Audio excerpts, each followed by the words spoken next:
पाकिस्तान में पंजाबी मसीहियत की तारीख बहुत दिलचस्प और नशेब व फराज का शिकार रही है। ख़ास तौर पर पाकिस्तान में मसीहियों के बारे एक आम ख्याल ये पाया जाता है कि ये बहुत निचली ज़ात यानी अनटचेबल या दलित या चूड़ा या चमार या उन लोगों में से आए जो कि समाजी सतह पर बहुत ही निचले तबके से ताल्लुक़ रखते थे। जब हम गुजरांवाला से पसरूर की तरफ जाते हैं तो रास्ते में एक छोटा सा गांव आता है जिसका नाम है सिरावाली।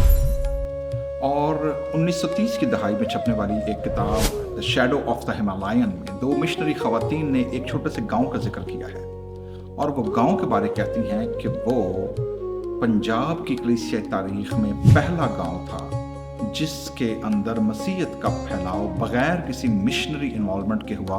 और वहाँ पर जो पहली कलीसिया कायम हुई वो पहली सेल्फ सपोर्टेड कलीसिया थी जिसके इवेंजलिस्ट ने या जिसके मुनादी करने वाले ने मिशन से किसी भी किस्म की मदद देने से इनकार कर दिया। और उस गांव का नाम है सिरावाली।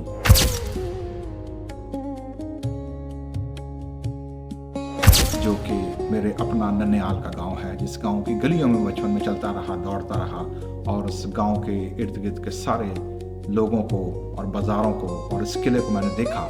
और मुझे ये बिल्कुल अंदाज़ा नहीं था कि 1930 में छपने वाली मिशनरी खवातीन की किताब में इस गांव का जिक्र पहले सेल्फ सपोर्टेड गांव के तौर पर आएगा। आइए आज हम बर्र-ए-सग़ीर पाक व हिंद में पंजाबी मसीहत और इससे जुड़े चंद अहम वाक़यात का जिक्र करेंगे ताकि आने वाली नस्लों को इस बात का एहसास हो सके कि आज वो जिस ईमान में शामिल हैं उस ईमान के पीछे की कहानी क्या है, लोग कौन हैं और किस तरह की तालीम ने, किस तरह की कलीसिया ने और किस तरह की मिशनरीज और खिदमत ने हमारी शनाख्त को वजूद दिया है। बर्र-ए-सग़ीर पाक व हिंद में मसीहत की जो तारीख़ है उसको तारीख़ दान 3 से 4 वेव्स या 3 से 4 अदवार में तकसीम करते हैं। पहला दौर है जो कि रवायत पर मबनी है कि खुदावंद यीशु मसीह के 12 रसूलों में से तोमा रसूल जो थे वो उस खित्ते में आए थ्रू सिल्क राउट के वसीले से।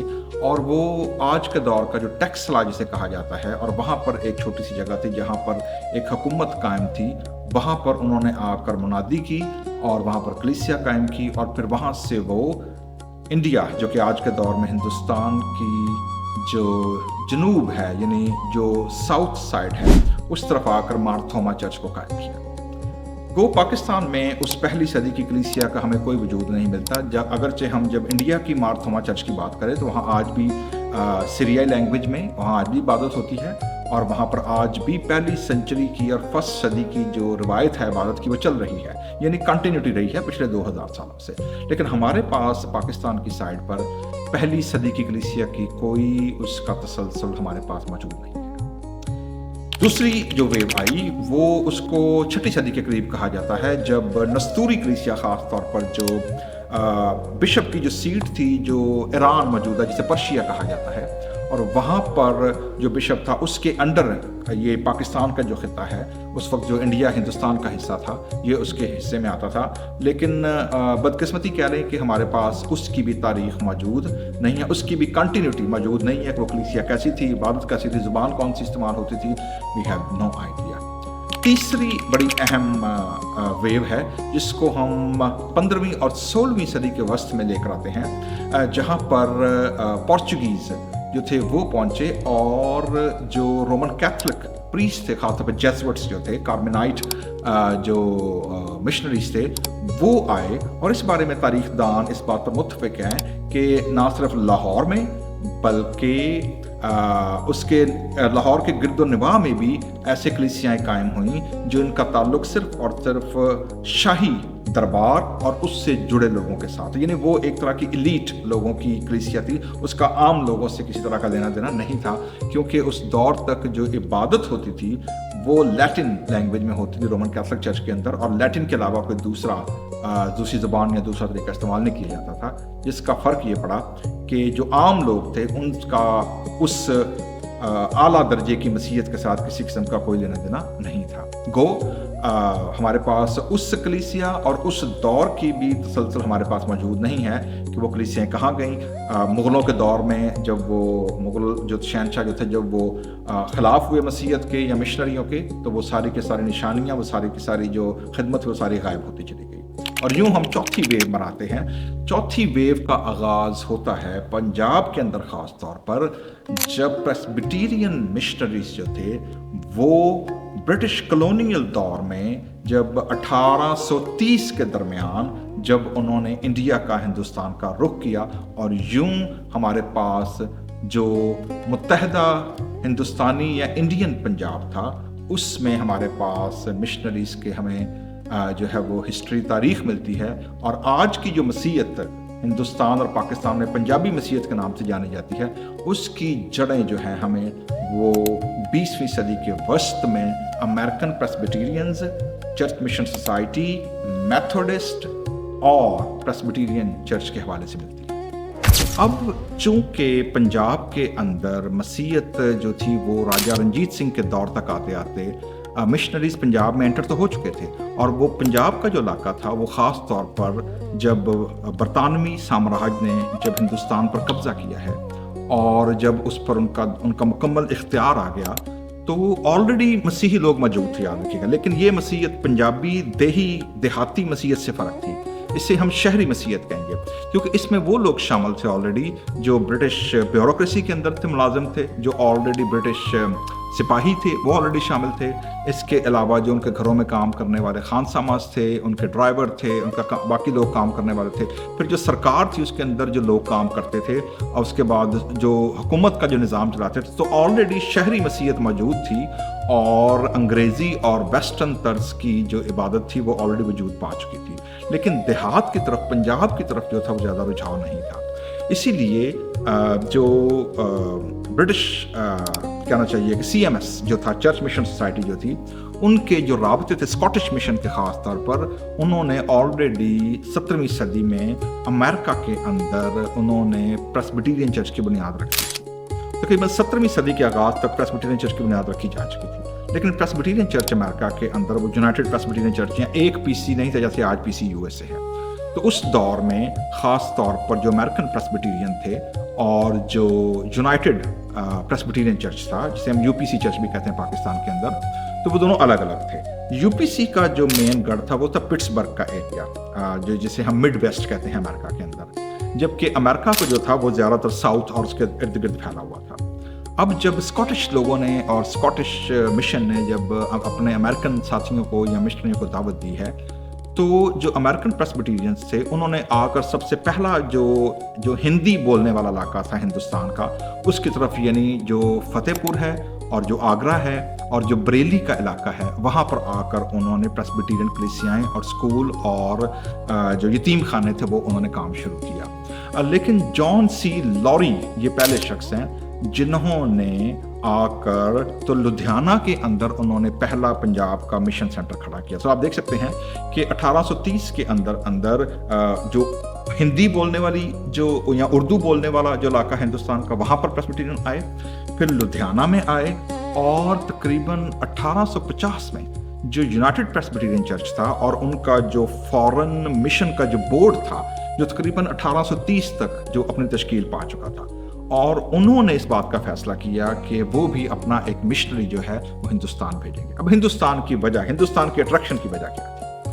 ہندوستان میرے عزیزو یاد رکھیے گا کہ بابل مقدس میں اس کا ذکر ہے، لیکن 1792 کے اندر 1792 کے اندر ولیم کیری جو میتھوڈسٹ کہنا چاہیے کہ یا بیپٹسٹ جو مشنری تھے وہ ہندوستان میں آلریڈی آئے اور انہوں نے واپس جانے کے بعد جو مشنری ادارے تھے جو چرچز تھے انہوں کو چیلنج دیا کہ ہمیں اتنی بڑی دنیا کی آبادی ہندوستان جو ہے وہاں پر ہیدنز یعنی وہاں پر جو کفار ہیں ہمیں ان کو جا کر مسیحیت کا پھیلاؤ کرنا ہے، ان کو انسان بنانا ہے.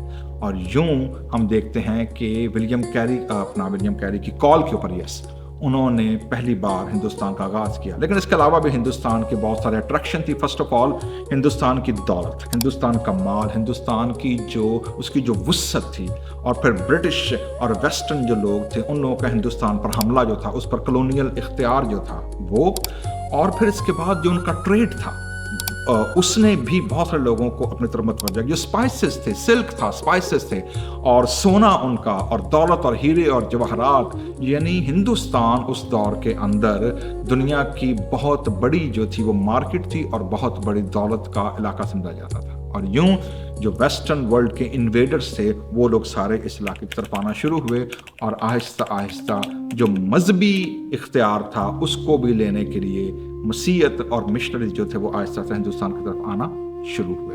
और यूं 1840 के बाद 1850 के करीब जब यूनाइटेड प्रेस्बिटेरियन चर्च अपना मिशनरी भेजा एंड्रू गॉर्डन के नाम से, वो सबसे पहले लुधियाना पहुंचते हैं, कलकत्ता की वो बंदरगाह पर उतरते हैं, और वहां से वो लुधियाना आते हैं, और लुधियाना से जॉन सी लॉरी उन्हें बताते हैं जी कि फतेहपुर के इलाके में भी प्रेस्बिटेरियन मिशन मौजूद है, ये जो लुधियाना का इलाका है यहाँ पर भी हम मौजूद, लेकिन एक सेंटर अभी है कि जहाँ पर अभी तक कोई मिशन इलाका मौजूद नहीं है, तुम वहां जाके काम शुरू कर सकते हो।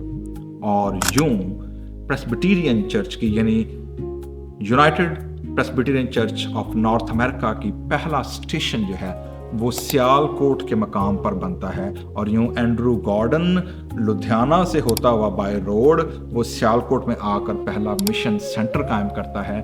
और यूं 1853 में वो वहाँ पर पहुँचते हैं, और 1856 में यानी 1856 में सियालकोट मिशन सेंटर के साथ सियालकोट प्रेस्बिटरी की बुनियाद रखी जाती है।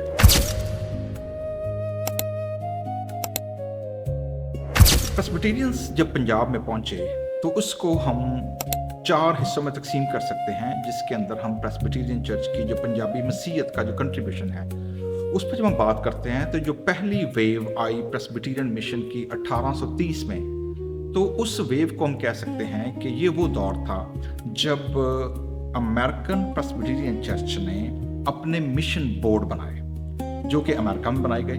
उन अमेरिकन मिशन बोर्ड के तहत उन्होंने इनवाइट किया, सेमिनरीज के अंदर कॉल दी कि जी हम मिशनरी भेजना चाहते हैं हिंदुस्तान में या इंडिया की तरफ, तो आप ऐसे लोगों को दें और ऐसे मूवमेंट स्टार्ट करें कि जिसके ज़रिए से नौजवान तबका मिशनरियों का जो है वो इस बारे में खुदा के कलाम की मुनादी के लिए और बिशारत के लिए निकल खड़ा हो। और यूं मिशन बोर्ड बने, मिशन बोर्ड के ज़रिए से मिशनरियों की रिक्रूटमेंट होती, और वो मिशनरीज जो थे वो फिर भेजे जाते अंडर द बोर्ड कि वो वहाँ जाकर मिशन स्टेशन कायम करें, और मिशन स्टेशन कायम करने के बाद वो उसके अंदर मज़ीद मिशनरीज को भेजा करते थे। अब जो बड़ा दिलचस्प सवाल है हमारे लिए वो ये है कि ये मिशनरीज सारे जो थे ये कहाँ से आते थे, ये तालीम कहाँ पाते थे, और ये कौन लोग थे, इनके पीछे मोटिवेशन क्या थी, ये क्यों, मोटिव्स क्या थे मिशन का काम करने के। पहली चीज़ जैसे मैं पहले शुरू में अर्ज कर चुका हूँ कि America was a British colony, और ब्रिटिश कॉलोनी की वजह से बहुत सारे जो लोग थे 16वीं 17वीं सदी के अंदर जो यूरोप से आए, उन्होंने आकर अमेरिका के अंदर कलीसियाएं कायम की। अब जब कलीसियाएं कायम की तो जहाँ पर उनका सामना नेटिव अमेरिकन के साथ हुआ।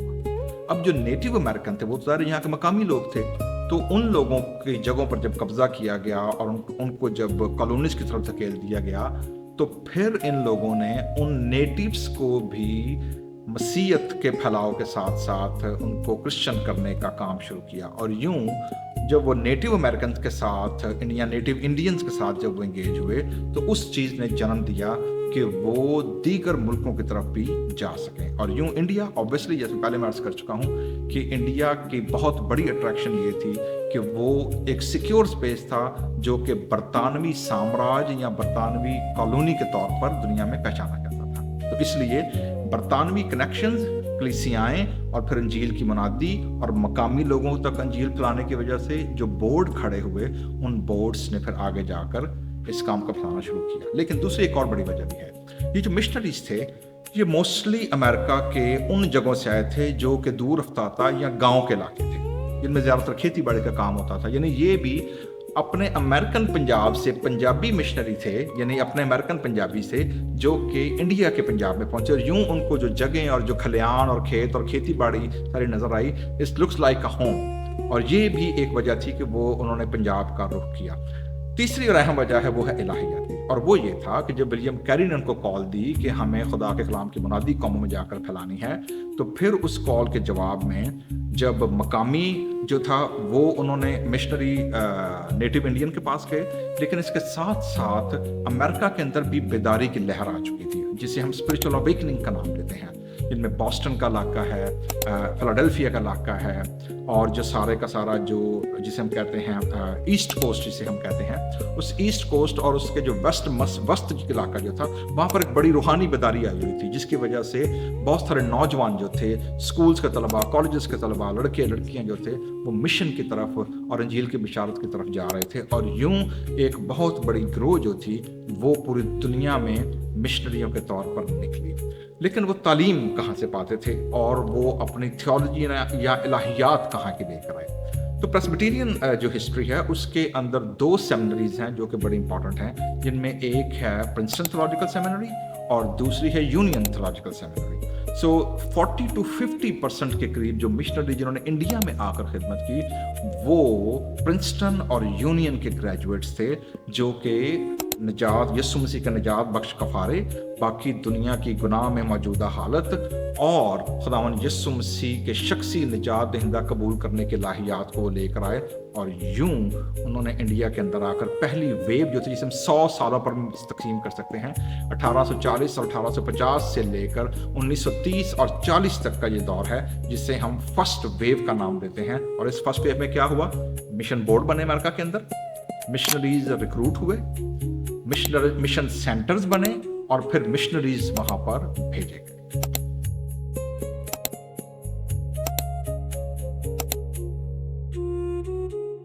میرے خیال میں جو ایک بہت بڑا مسئلہ پاکستانی کلیسائی تاریخ میں رہا ہے وہ مقامی لوگوں کا غائب ہونا ہے. اگر آپ دیکھیں کہ ابھی تک جتنی بھی پاکستانی مسیحی تاریخ لکھی گئی ہے اس میں جو تناظر ہے وہ بہت زیادہ کلونیل ہے, اور جو مقامی لوگ ہیں اس تاریخ میں آپ کو کم نظر آتے ہیں. اس کی ایک مثال آپ دیکھیں کہ دت جو پہلا مسیحی تھا, اس کے بارے میں آپ کو نام اور چند مخصوص معلومات کے علاوہ کچھ بھی معلوم نہیں پڑتا. تو یہ بہت ضروری ہے کہ ہم مقامی تاریخ کو مقامی سانچے میں مقامی افراد کی ایجنسی کے ذریعے سے بیان کرنے کی کوشش کریں, تاکہ ہم بطور چرچ اور بطور کمیونٹی جو ہے وہ اپنے آپ کو کلونیل لینس سے آزاد کر سکیں. میرے عزیزو, جیسا میں پہلے ذکر کر چکا ہوں کہ پہلی ویو کے اندر مشنریز جو آئے, انہوں نے مشن اسٹیشنز قائم کیے اور مزید مشنری آئے, اور یوں جو چند ایک بنیادی نکات اور بڑے جو امپورٹنٹ حالات اور واقعات ہوئے, ان میں جیسا میں نے پہلے ذکر کیا ہے کہ ایک تو میس موومنٹ شروع ہوئی, ہزاروں لاکھوں کی تعداد میں جو انٹچیبل اور نیچلی ذات کے لوگ تھے وہ مسیحیت میں شامل ہونا شروع ہوئے. پاکستان میں بسنے والے تقریباً تمام مسیحیوں کے آباء و اجداد کا تعلق کسی نہ کسی طرح سے سینٹرل پنجاب سے ہے, لیکن 1855 میں ہونے والی مردم شماری کے مطابق یہاں پر مسیحیوں کی کوئی آبادی موجود نہ تھی. لیکن اس کے بعد پنجاب کے مذہبی منظرنامے پر ایک بڑی تبدیلی واقع ہوئی. 1873 میں دت نامی ایک شخص جس کا تعلق ناروال کے گاؤں شہابدی کے سے تھا نے ڈاکٹر سیمیول مارٹن سے بپتسمہ لیا اور واپس آ کر اپنے گاؤں اور قریب کے علاقوں میں مسیحیت کی تبلیغ کا کام شروع کیا, اور اگلے 30 سے 40 سالوں میں تقریباً 4 لاکھ کے قریب لوگ مسیحیت میں شامل ہو چکے تھے. دت کا انتقال اپریل 1907 میں ہوا. قیام پاکستان کے بعد پریسبیٹیرین مشنریز نے دت کی یاد میں شہابدی کے گاؤں میں یہ چرچ تعمیر کروایا.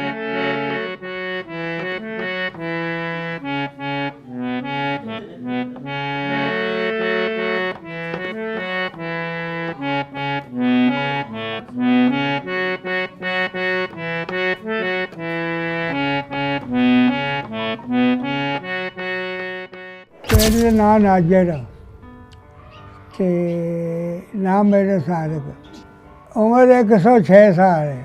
आप तो बादशाह हैगा सी, ਉਹਨੂੰ ਮੰਨਦੇ ਸਾਂ, ਉੱਥੇ ਚੂਰੀ ਮੰਨਦੇ ਸਾਂ, ਮੱਥਾ ਟੇਕਦੇ ਸਾਂ. ਪੌੜੀ ਇਹ ਮਿਕਸ ਸਨ, ਆਪੋ ਆਪਣਾ ਦੀਨ ਇਸਲਾਮ ਮੰਨਦੇ ਸਨ. ਆ ਕੀ ਬਾਦਸ਼ਾਹ ਬਹੁਤ ਬੜਿਆ, ਉਹਦੇ ਬਾਦਸ਼ਾਹ ਨੂੰ ਮੰਨਦੇ ਸੀ, ਬਾਹਰ ਨਿਕੀਏ ਸਨ. ਹੁਣ ਅੱਜ ਮਸੀਹ ਹੋ ਗਏ ਨੇ. ਉਹ ਮਸੀਹ ਇਹ ਵਜ੍ਹਾ ਸਿਆਲਕੋਟ ਆਏ ਕੋਈ ਅੰਗਰੇਜ਼, ਸਿਆਲਕੋਟ ਤੋਂ ਤੁਰੇ ਲੱਗੇ ਆ ਮਸੀਹ ਕਰਦੇ ਆ, ਪਿੰਡਾਂ 'ਚ ਮਸੀਹ ਕਰਦੇ ਆ, ਸਾਰੇ ਇੱਥੇ ਫੈਲ ਗਿਆ ਸਾਰਾ. ਫਿਰ ਅੱਗੇ ਕੋਈ ਨਹੀਂ ਸਿਖਾਈ ਉਹਨਾਂ ਕੀਤਾ ਸੀ. لیکن اس کا مطلب یہ نہیں ہے کہ اونچی ذات کے لوگ شامل نہیں تھے. اس کے اندر جو مسلمان تھے وہ بھی کنورٹ ہوئے، مسیحیت کے شامل ہوئے. جو بھکتی موومنٹ تھی اس دور کے اندر، انڈیا کے اندر، ہندوستان کے اندر جو روحانیت کی موومنٹ تھی، جو کہ اسلامک صوفیزم کے ساتھ ساتھ جو ہندوؤں کی جو اسپرچویلٹی تھی، اس نے مل کر ایک ایسا تھرڈ سپیس کریٹ کیا تھا کہ جس میں بہت سارے لوگ جو اونچی ذات کے بھی تھے وہ بھی اس بھکتی موومنٹ کا حصہ ہوتے ہوئے وہ اس تھرڈ سپیس جو کہ مشنریز اور مسیحیت کی وجہ سے پیدا ہوا وہ اس میں شامل ہوئے. اور یوں جو تھی ایک تھرڈ کمیونٹی جو تھی اس نے جنم لیا ہندوستان کی تاریخ کے اندر. سو ان حالات کے اندر جو میس موومنٹ ہوئی، میس موومنٹ کے ساتھ مکس ذاتوں کے لوگ بھی مسیحیت میں شامل ہوئے.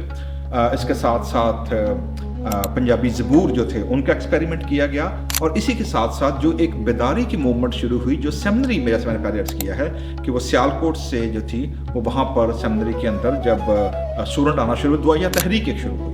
اور اس دعائیہ تحریک کے نتیجے میں جو خدام اور جو کیٹیکس اور جو مناد مشنریوں کے ساتھ کام کرتے تھے ان کے وسیلے سے ہاسٹلز کے ذریعے سے اسٹوڈنٹس کے ساتھ مل کر پوری ایک لہر اٹھی اور اس لہر نے سیالکوٹ کنونشن کو جنم دیا. اور یوں سیالکوٹ کنونشن جو تھی شروع ہوئی. جیسے میں پہلے عرض کر چکا ہوں، یہ سارا امپیکٹ ابھی ہم ہیں پریسبیٹیرین جو پنجابی کرسچینٹی ہے جو امریکہ سے آئے اور اسکاٹش مشن اور چرچ مشن سوسائٹی کے ساتھ مل کر انہوں نے کام شروع کیا، وہ پہلی ویو کے اندر سارا کچھ ہو رہا ہے. اور یہ پہلی ویو جو ہے پہلے تقریباً کوئی 100 سالوں پر محیط ہے، جو 1840 سے لے کر 1947 انڈیا اور پاکستان کی پارٹیشن تک آتی ہے.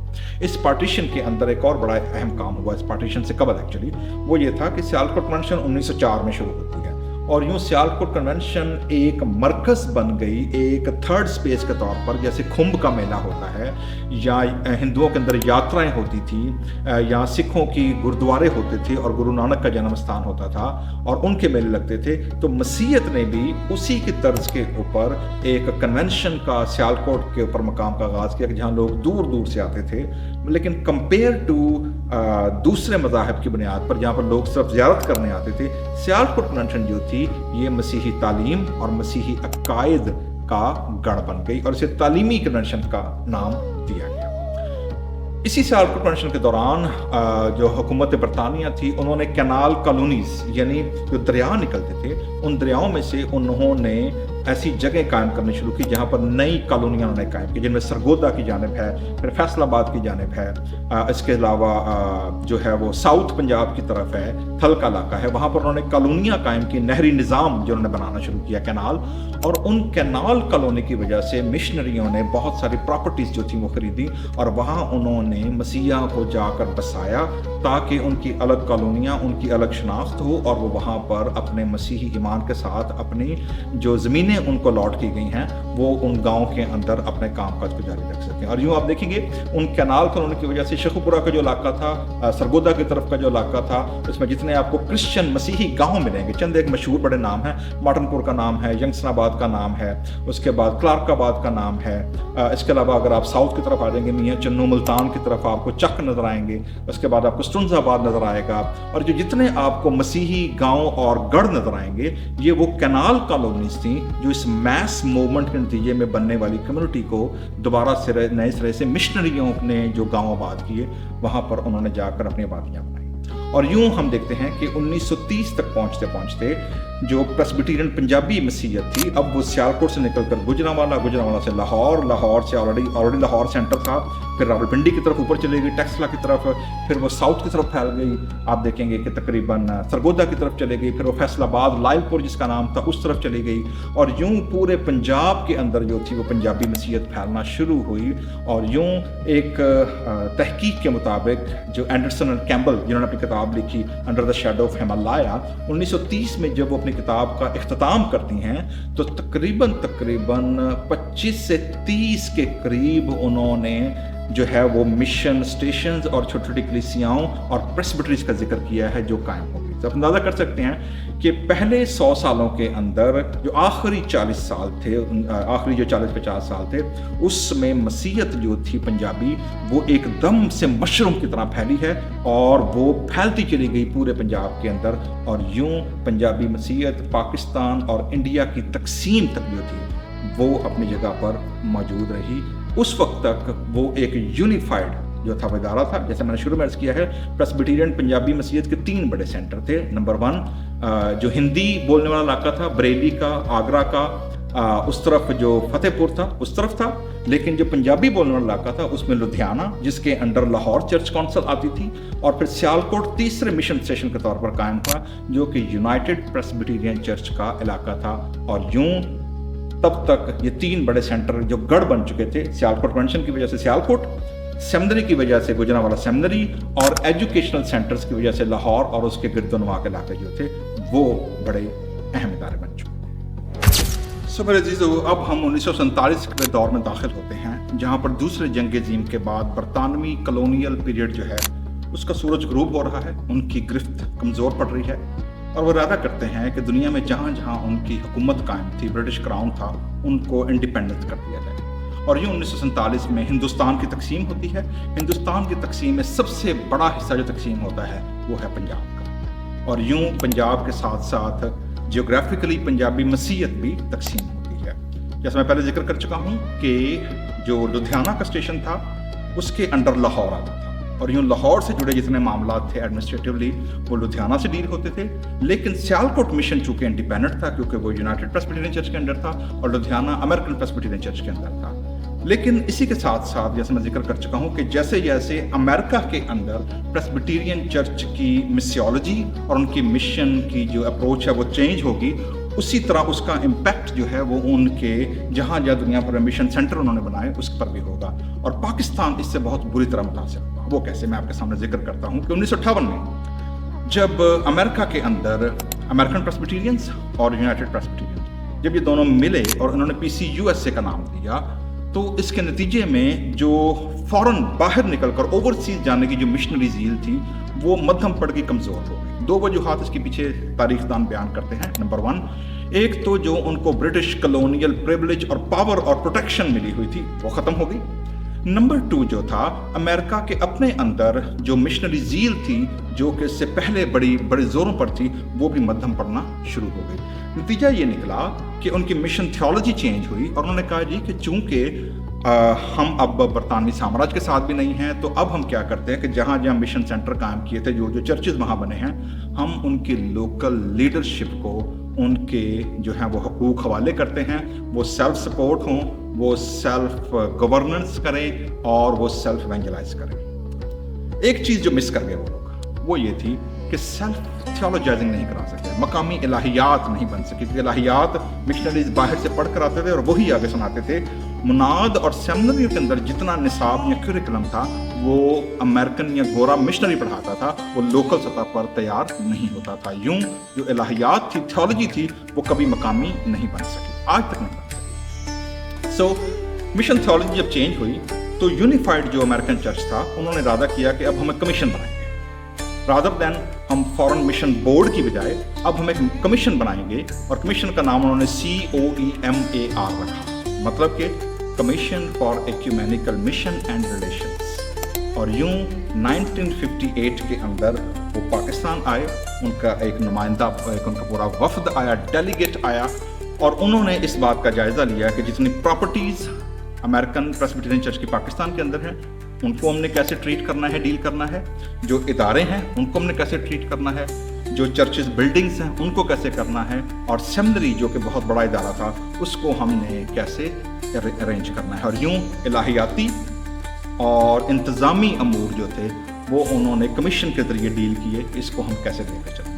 लेकिन ठीक 10 साल के बाद 68, आप देखें 1958 को MR बनता है, लेकिन 68 में 10 साल के बाद फिर उनकी तीसरी वेव आती है, और तीसरी वेव के अंदर उनकी जो मिशन पॉलिसी है वो चेंज हो जाती है, और उसका नतीजा क्या निकलता है, वो कहते हैं जी कि now Presbyterian do missions with partnership.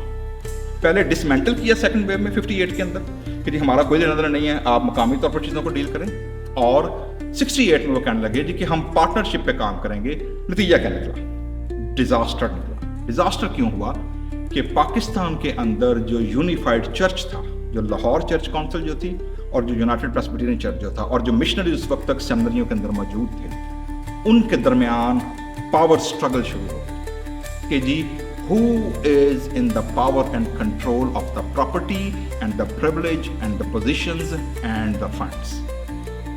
68 के अंदर पाकिस्तानी कलीसिया को और पंजाबी क्रिश्चियनिटी को, प्रेस्बिटेरियन को जो सबसे बड़ा धचका लगा वो था उनका पहला एक दूसरे के साथ टकराव, जिसके हेड जो थे वो कुंदन लाल नासिर साहब थे, जो कि उस वक्त गुजरांवाला सेमिनरी के प्रोफेसर थे, डॉक्टर KL नासिर।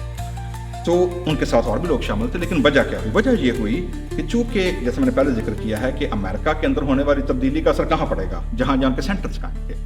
तो अमेरिका के अंदर क्या हो रहा था कि कार्ल मैकेंटायर नाम एक अमेरिकन पादरी था, जिसकी कि अपनी एक मिनिस्ट्री थी और वो बड़ा कंजर्वेटिव आदमी था, और उसने PCUSA के खिलाफ अपना महाज खड़ा किया। उसका अपना एक रेडियो स्टेशन था, उसका अपना एक मैगजीन निकलता था, और यूं उसके ज़रिए उसने अपने अलग लॉबिंग की, और उस लॉबिंग का नतीजा ये निकला, चूँकि इंडिया, हिंदुस्तान और पाकिस्तान अभी तक मिशन का बहुत बड़ा सेंटर था और बहुत बड़ा इन्फ्लुएंस था इस पर। उन्होंने अपने आप को अप्रोच किया कि वो डॉक्टर KL नासिर के ग्रुप को अपने साथ मिलाएं। So Carl McIntyre was an American Presbyterian pastor, and he joined a separatist movement to leave the main Northern Presbyterian Church in the U.S. in the early 1930s.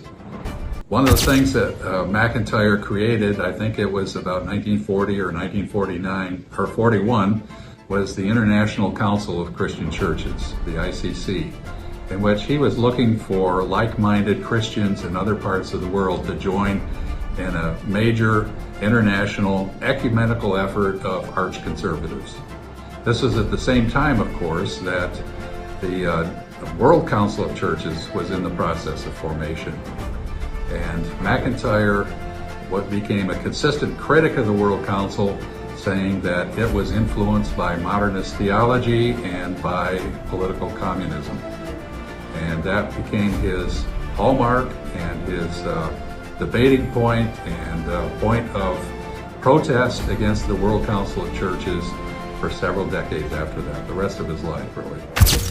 उस वक्त ground level पर क्या हो रहा है, जैसे मैं पहले अर्ज कर चुका हूं कि 68 में डॉक्टर KL नासिर के, जो कि उस वक्त सेमिनरी के प्रिंसिपल थे, उनका जो रुझान था वो ये हुआ कि वो कार्ल मैकेंटायर की जो मूवमेंट थी, जो कि एक अमेरिकन पादरी था अमेरिका के अंदर, लेकिन वो कंजर्वेटिव था, और उसने जो अमेरिका की जनरल असेंबली थी उससे अपने आप को अलग कर लिया।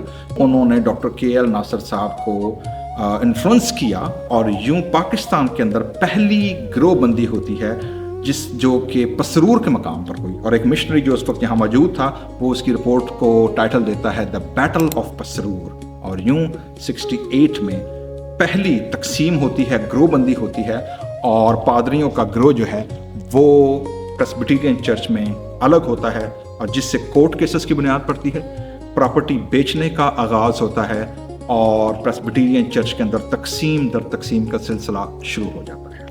बड़ी दिलचस्प बात एक और है, एक मैंने मिशनरी की रिपोर्ट पढ़ी जिसमें वो बयान करते हैं कि कॉन्स्टिट्यूशनली डॉक्टर KL नासिर और उनके ग्रुप का जो क्लेम था कि they are the legally higher of the seminary, उनको उनका वो हक नहीं दिया गया, और यूं उन्होंने गुजरांवाला सेमिनरी से हटकर जो पहली बिल्डिंग थी वाइट कलर की, गुजरांवाला सेमिनरी में दाखिल होते ही उन्होंने फेथ थियोलॉजिकल सेमिनरी का आगाज़ किया, और यूं KL नासिर अपने ग्रुप के साथ अलग हो गए। दूसरी एक बड़ी अहम वजह जो मैं आपके सामने बताना चाहता हूँ कि सेमिनरी का बड़ा अहम किरदार रहा है मज़ीद प्रेस्बिटेरियन चर्च की तकसीम में भी, और इसके साथ साथ चर्च के मामला में। चूँकि सेमिनरी हमेशा सेंटर रही है, जो प्रिंसिपल होता था he was the centre of power. एक तो जो पादरी चर्चेस के अंदर जाते थे वो सेमिनरी से ग्रेजुएट होकर जाते थे, इस वजह से वो भी इन्फ्लुएंस के अंदर होते थे। दूसरा वो पढ़ा लिखा आदमी होता था, और तीसरा कोई भी अगर बाहर से डेलीगेट आएगा तो वो सेमिनरी का दौरा ज़रूर करेगा। तो इसलिए जो सेमिनरी का प्रिंसिपल होता था he has the ultimate power. और यूं आप देखेंगे कि डॉक्टर KL नासिर साहब के बाद जब इकबाल निसार साहब जब वो प्रिंसिपल बने हैं, तो उनके दौर में भी वो भी ना सिर्फ प्रिंसिपल रहे बल्कि मॉडरेटर भी रहे, और यूं एडमिनिस्ट्रेटिवली और एकेडमिक दोनों के दोनों जो पावर हाउसेस थे, जो एनर्जी थी, वो सारी कहाँ पर मरकज हो गई, सेमिनरी के ऊपर हो गई। और यूं आने वाले दौर में जो मज़ीद चर्च के अंदर तकसीम हुई, उसमें लोगों की कोशिश ये होती थी कि गुजरांवाला सेमिनरी उनकी साइड पे खड़ी हो ताकि उनका इन्फ्लुएंस और उनका कंट्रोल ज़्यादा रहे। इवन कुछ लोगों तो सेमिनरी पर भी कब्जे करने की कोशिश की, जो मैं मज़ीद आगे चलकर बताऊंगा। सो अब देखेंगे कि ये जो दौर है ये बड़ा बहुत ही स्टिमुलेटिंग दौर है, लेकिन इनकरेजिंग भी है। इनकरेजिंग क्यों है? इनकरेजिंग इसलिए है कि इकबाल निसार साहब वाज अ विजनरी पर्सन। और चूँकि उनके दौर में नया नया उनके पास प्रिंसिपलशिप आई थी, प्लस उस वक्त बहुत ज़्यादा सेमिनरी एक यूनियन सेमिनरी होने की हैसियत से प्रेस्बिटेरियंस, एंग्लिकन्स, लूथरन और जो थे प्रेस्बिटेरियंस के सारे ये जो लोग थे प्रोफेसर्स ऑलरेडी सेमिनरी के अंदर मौजूद थे, यानी एक बड़ी तादाद जो फॉरेन मिशनरी प्रोफेसर की थी वो सेमिनरी का हिस्सा थी। और यूँ 1970 में सेमिनरी ने इरादा किया कि वो अपनी 100 साल तकरीबात मनाए, और यूं पूरी दुनिया के अंदर सेमिनरी के 100 ईयर्स की सेलिब्रेशन मनाई गई, लेटर्स लिखे गए, सेमिनरी को मुबारकबादें दी गई। और सेमिनरी जो 70s का दौर है वो गुजरांवाला थियोलॉजिकल सेमिनरी अपने बहुत ज़्यादा, जिसे हम गोल्डन एज कहेंगे, फंडिंग हो रही है, पैसे मिल रहे हैं, फॉरेन फैकल्टी मौजूद है। ना सिर्फ ये बल्कि उसी दौर में डॉक्टर इकबाल निसार साहब थे, उनको मौका मिला बाहर जाकर पढ़ने का।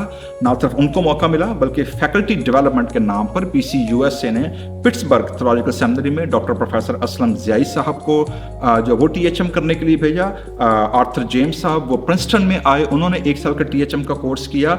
और इसी दौरान डॉक्टर मकसूद कामिल साहब जो थे उनको भी 80s के अंदर बाहर जाकर पढ़ने का मौका मिला। और यूँ सेमिनरी के अंदर जो फैकल्टी मौजूद थी, they have exposure to the higher education outside Pakistan. और यूँ गुजरांवाला सेमिनरी की जो क्वालिटी थी वो बढ़ती चली गई। साथ साथ में जो मज़ीद डेवलपमेंट हुई, बैचलर हॉस्टल बनाया गया वहाँ के ऊपर, और फिर उसी के साथ साथ मैरिड क्वार्टर ऐड हुए उसी दौर के अंदर। लाइब्रेरी जो थी उसके लिए फंडिंग हुई। और यूँ जो 70s से लेकर 80s 90s तक का दौर है वो सेमिनरी का गोल्डन एरा है, जिसमें फॉरेन फैकल्टी, फॉरेन फंडिंग और फॉरेन एजुकेशन का बहुत बड़ा हाथ शामिल था। मेरे अज़ीज़ों, जैसा मैं जिक्र कर चुका हूँ कि 1970 की दहाई में जो PCUSA की मिशन थियोलॉजी थी या मिशन अप्रोच थी फॉरेन मिशन के हवाले से या ओवरसीज मिशन के हवाले से, वो फिर चेंज होती है। और अब वो चेंज होती है कि प्रेस्बिटेरियंस डू मिशन विद पार्टनरशिप। अब उस पार्टनरशिप का नतीजा क्या निकलता है कि पार्टनरशिप के नतीजे में जो मिशनरीज थे वो सिर्फ किसी मखसूस प्रोजेक्ट या इन्विटेशन पर किसी मुल्क में आएंगे और वो बराह रास्त मिशन के अंडर नहीं होंगे। दैट्स नंबर 1, एक तब्दीली ये आई। दूसरी तब्दीली ये आई कि उन्होंने अपने जो मिशन को वर्कर थे उनको रीजन के हिसाब से तकसीम कर दिया। यानी रीजन का मतलब ये कि एशिया रीजन, अफ्रीका रीजन, एक मुल्क नहीं, कोई एक प्रेस्बिटरी नहीं, एक स्टेशन नहीं, बल्कि एक पूरा रीजन, यानी उनकी इन्वॉल्वमेंट मकामी सतह पर ना होने के बराबर है। तीसरा, शॉर्ट टर्म मिशन ट्रिप का मॉडल जो था वो मुतारिफ हुआ कि जो मकामी कलीसियाँ हैं जो किसी न किसी फॉरेन मिशन में या बैरून मुल्क मिशन में शामिल होना चाहती हैं, सपोर्ट हैं, पार्टनर करना चाहती हैं, वो अपने अपने चर्चेस के नुमाइंदों को 1 या 2 हफ्ते के लिए वो through the foreign mission office या वर्ल्ड मिशन ऑफिस के ज़रिए से भेजें। और यूँ वो 2 हफ्ते आएंगे, देखेंगे, खुश होंगे और फिर और जाकर वो अपने कलीसियाँ को बताएंगे कि उनकी सपोर्ट जारी रखी जाए। ये तो हो गया जो तब्दीली अमेरिका में हो रही थी 70 की दहाई में। और उसका नतीजा ये निकला कि बहुत सारे फंड्स जो थे, यानी पाकिस्तान को 70s के अंदर स्पेशली जो फंड तकसीम हुए उनका नाम रखा गया 50 मिलियन फंड। आप बिलीव करेंगे 70 की दहाई में पाकिस्तान के अंदर मिशन वर्क के लिए $50 मिलियन का फंड मुख्तस किया गया था। हैरानगी की बात है। जैसे मैं पहले अर्ज कर चुका हूँ कि जो पावर, प्रिविलेज और पोजीशन का जो असर और रसूख था, जो चस्का था, वो इतना बुरा था कि अब जो कंट्रोल करने का और अपनी पोजीशन और अपनी प्रिविलेज ना छोड़ने का जो सिलसिला था, अब वो मज़ीद मल्टीप्लाई हो रहा है। जिस तरह इकबाल निसार साहब के उनके हटने के बाद, उनका टर्नओवर पूरा होने के बाद उन्होंने भी अपना घर खाली नहीं किया और आज तक उनके बच्चे वहाँ पर शामिल हैं और वो कोठी उनके कब्ज़े में है जो इदारा सेमिनरी का था। इसी तरह जो KL नासिर साहब की फैमिली थी, या चलें वो तो अलग हो गए, अपना एक ग्रुप उन्होंने अलग कर लिया। लेकिन अब हम आते हैं इकबाल निसार साहब के बाद जो दौर शुरू हुआ वो शुरू होता है आर्थर जेम्स साहब का। डॉक्टर आर्थर जेम्स साहब जो थे, he was recruited as treasurer for the seminary. 80 या 82 के दौर की ये बात है। वो फैकल्टी का हिस्सा था लेकिन उनको एक्स्ट्रा जिम्मेदारी सौंपी गई और जब उनको तालीम बाहर जाकर न्यू टेस्टामेंट पढ़ने का मौका मिला तो वापस आकर सेमिनरी का जो बोर्ड था उन्होंने उनको सेमिनरी का प्रिंसिपल बनाया और उनके प्रिंसिपलशिप के अंदर भी बहुत बड़े बड़े काम हुए। मसलन पहला काम जो हुआ वो ये हुआ कि 92 के अंदर जो लाहौर चर्च काउंसिल थी और लाहौर चर्च काउंसिल के साथ जो सिनड थी, जो सियालकोट की जो सिनड थी, उनको जम कर दिया गया और यूं Presbyterian church of Pakistan PCP जो है वो वजूद में आता है। इस तरह आप देखेंगे कि LCC जो लुधियाना के अंडर थी और जो United Presbyterian church Sialkot mission के अंदर जो अलग चर्च थे वो जम होकर प्रेस्बिटेरियन चर्च ऑफ पाकिस्तान की बुनियाद रखी गई। लेकिन इसी के साथ सर आर्थर जेम्स साहब के दौर में ये काम हुआ कि कराची प्रेस्बिटरी जो थी, जिसका मैं हिस्सा था, 96 के अंदर कराची प्रेस्बिटरी की उन्होंने बुनियाद रखी। मोस्टली इससे पहले सारा जो चर्च था प्रेस्बिटेरियन चर्च या पंजाबी चर्च थी, वो पंजाब की साइड पर था। लेकिन चूंकि काफ़ी ज़्यादा लोग जो थे वो शहरों की तरफ मुंतकिल हो चुके थे, कराची में बहुत बड़ी तादाद थी जो पंजाब से लोग आकर आबाद हुए थे, तो इस बात को महसूस किया गया कि एक प्रेस्बिटरी की बुनियाद कराची में रखी जानी चाहिए और यूं कराची प्रेस्बिटरी कायम होती है। इसी के साथ साथ आर्थर जेम्स साहब ने एक और काम किया और वो ये किया कि लड़कियों के लिए सेमिनरी के दरवाजे खोले। यानी इससे पहले जो खवातीन या वुमेन जो आती थी वो यहाँ तो पादरी साहबान की वाइफ होती थी जो कि उनके साथ ही पढ़ने के लिए आती थी, और वो जो UBTC है, यूनाइटेड बाइबल ट्रेनिंग सेंटर, वो वहाँ पर जाकर उसके बारे में तालीम हासिल करती थी। लेकिन अब पहली बार ये हुआ कि ना सिर्फ लड़कियों को अलग से एडमिशन मिलना शुरू हुआ कि वो साथ पढ़ सकती हैं, बल्कि उनके रहने के लिए अलग हॉस्टल का भी इंतज़ाम किया गया, और यूं खवातीन और वुमेन थियोलॉजिकल स्टूडेंट जो थी उनके दरवाजे खुले। लेकिन जैसे मैंने पहले अर्ज़ किया है कि जो पावर का मरकज़ सेमिनरी थी, आर्थर जेम्स साहब के साथ भी यही हुआ। ना सिर्फ वो सेमिनरी के प्रिंसिपल थे बल्कि वो पूरे प्रेस्बिटेरियन चर्च ऑफ पाकिस्तान के मॉडरेटर भी थे। और यूं हम देखते हैं कि जो भी शख्स चर्च के अंदर, चाहे वो किसी भी ओहदे पर है, उनका जो ड्रीम होता था वो ये होता था कि वो उस लेवल पर पहुंचे जो मॉडरेटर का लेवल है और जो प्रिंसिपल का लेवल है, यानी पावर और इख्तियार और इज्जत और जो जिम्मेदारियां हैं वो उस लेवल के होने चाहिए। रिजल्ट क्या निकला कि जो फ्रैक्शंस थे वो और ज़्यादा बढ़ने शुरू हुए। इसी दौरान आर्थर जेम्स साहब ने एक और काम किया और वो ये किया कि 70s और 80s के बाद, जैसे मैंने पहले बताया है कि मोस्टली जो मॉडरेटर और जो प्रिंसिपल होता था वो एक ही बंदा होता था, लेकिन 80s के अंदर सरदार फिरोज खान नाम के एक एल्डर थे जिनका ताल्लुक सरगोदा से था। So he was a non-academic person but very well administrative, और उन्होंने जो है वो दूसरे ग्रुप के अंदर लीडरशिप पोजीशन संभाली और यूं वो भी मॉडरेटर बने एक वक्त में आकर यूनिफाइड प्रेस्बिटेरियन चर्च के। और यूं मेरे जो पंजाबी मसीहत है, खासतौर पर जो प्रेस्बिटेरियन चर्च है, उसके अंदर आप देखेंगे कि ये 3 अदवार हैं, जो आखिरी जो 4-5 अदवार मैंने बताए हैं पार्टीशन के बाद, उनके अंदर 60s के अंदर 58 के अंदर खोयमार आई, खोयमार के बाद पार्टनरशिप आई, कोवर्कर आए। इसी दौरान पाकिस्तान के अंदर ये पार्टीशन और प्रॉपर्टी बेचने और कोर्ट केसेस का कल्चर बना। एक और बड़ा धचका जो पाकिस्तान की कलीसिया को लगा वो ये था कि जितने मसीही इदारे थे वो 71-72 के अंदर वो नेशनलाइज कर लिए गए, और यूं जो एजुकेशन मिशन था वो मिशन के हाथ से निकलकर वो हुकूमत पाकिस्तान के हाथ में चला गया। लेकिन सन 2000 में जब परवेज़ मुशर्रफ साहब का दौर आता है तो वो जो फोरमैन क्रिश्चियन कॉलेज था वो चर्च को वापस मिलता है। लेकिन एक जो बड़ा अलमिया है वो क्या है, वो ये है कि प्रेस्बिटेरियन एजुकेशन बोर्ड तो बनता है, लेकिन वो बोर्ड मुकम्मल तौर पर अपने आप को आज़ाद रखता है, वो अपने आप को चर्च के अंडर नहीं रखता, और उनका बजट लाखों मिलियन डॉलर में जाता है जो सिर्फ स्कूल्स को डील करता है। इसी तरीके के साथ जो फोरमैन क्रिश्चियन कॉलेज का जो बोर्ड बना वो भी मेजॉरिटी तौर पर अमेरिकन फॉरेनर एजुकेटर्स के हाथों में था, एडमिनिस्ट्रेटर के हाथों में था। दूसरी जानब जो पाकिस्तानी कलीसिया थी, जो गांव का पादरी था, जो बेचारा कमज़ोर पादरी था, जो देहाती पादरी था, चर्च की अपनी चूंकि इतनी फ्रैक्शन थी कि वो बेचारे जो लीडरशिप थी वो अपने आप को कंट्रोल और पोजीशन के चक्करों में चर्च कमज़ोर से कमज़ोर तर होता चला गया। उसका नतीजा क्या निकला कि जो इलाहियाती और बशारती और कलीसियाई काम था वो कमज़ोर होता चला गया, और जो इदारे बनने और जिन इदारों की फंडिंग अमेरिका के अंदर थी वो स्ट्रॉन्ग से स्ट्रॉन्ग और अमीर से अमीर तर होते चले गए।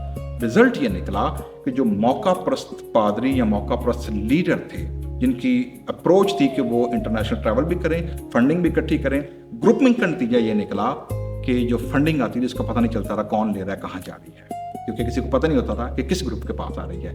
और यूं सेमिनरी डूबना शुरू होती है, और यूं डेथ ऑफ द सेमिनरी एक वर्ज पर पहुंचती है।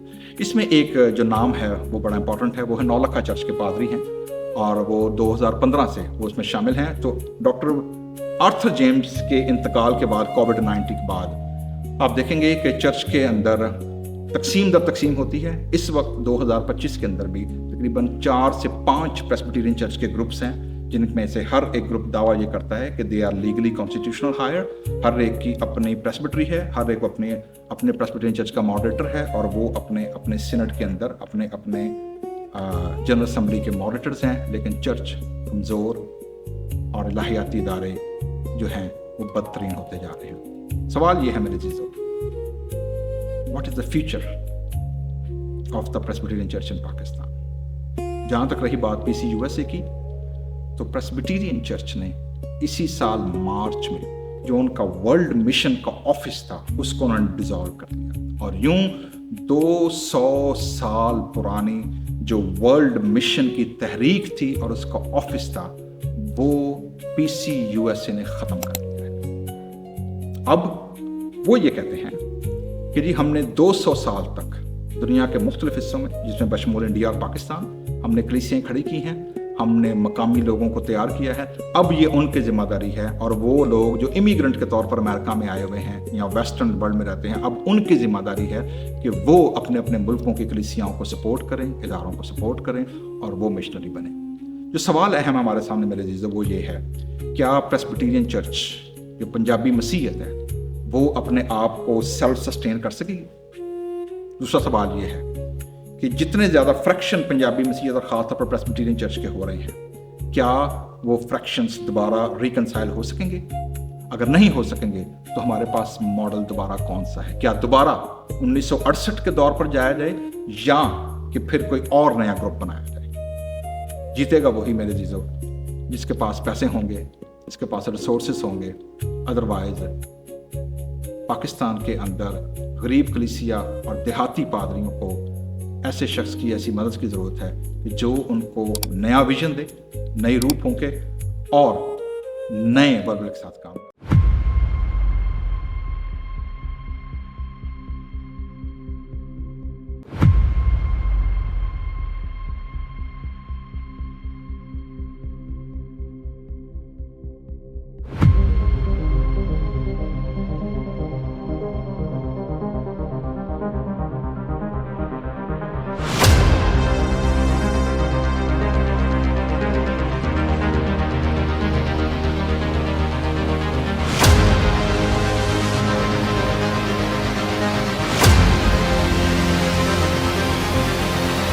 The 170th Mission Conference.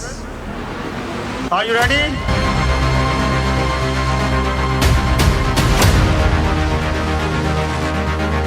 It is my great joy and privilege to welcome you to this unique gathering.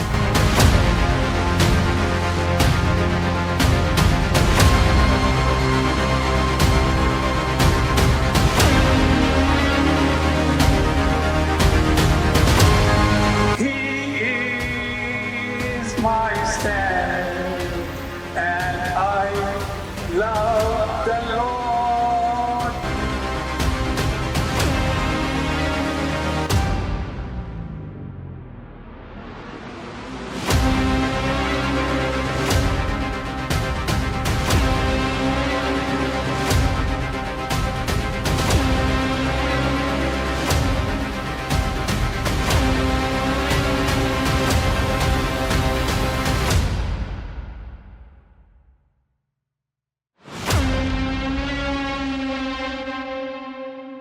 हमारी दुआ है इस डॉक्यूमेंट्री के वसीले से आप ना सिर्फ अपनी मसीही शनाख्त को जानें, अपनी तारीख को पहचानें, बल्कि जो चैलेंजेस हमने भुगते हैं उनको भी हम लोग देखें और फिर नए फ्रेश विजन के साथ नए दौर में दाखिल हों।